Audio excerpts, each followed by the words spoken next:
अरे मी नाही. अरे मी नाही. अहो ऐका ना. आता परत तुला काय झालं? अहो गेल्या वेळी साखरपुड्याला गेलेलो ना माझ्या मैत्रिणीच्या, तिच्या लग्नाला जायचं आज. मग आता मी काय करू? जा ना मग तिच्या लग्नाला. चला ना जाऊया एकत्र लग्नाला, मला एकटीला कंटाळा येतो जायला. मला नाही यायचंय का? जा तू एकटीच, मला कंटाळा यायला. अरे मी नाही.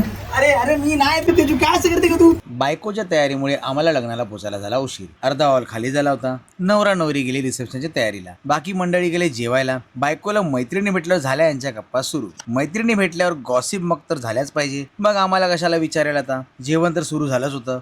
बायको तर बोलली जेवण आहे. मग काय बोललो, चला जेवणावर मस्तपैकी ताव मारूया. पण बघतो तर इथे पण काय, बायकोच्या गप्पा मात्र थांबल्या नाहीत. जेवता जेवता पण यांची गॉसिप सुरूच आहे. ही पण लेट ही पण लेट आली. या लवकर आल्या. हा या लवकर आल्या. मी तर मस्त पोटभर जेवून आलो. वर बघतो तर फोटो सेशन सुरू झाला. इथे या स्टेजवर दोन्ही मुलांची ओढाताण सुरू आणि बाजूला नवरीच्या मैत्रिणी नवरीला ओढतात आणि एका बाजूला नवरा नवरीला. त्यामुळे नवरीला त्रास नको म्हणून मैत्रिणींना नवऱ्याने जिंकू दिले. त्यानंतर केक कापून सेलिब्रेशन केले. बापरे, नवऱ्याच्या मित्रांनी आधीच ॲडव्हान्स भेट दिली, ते तुम्हाला बघून समजेलच. दुसरी भेट काय दिली हे नवरदेवाने गपचूप लपवून ठेवली.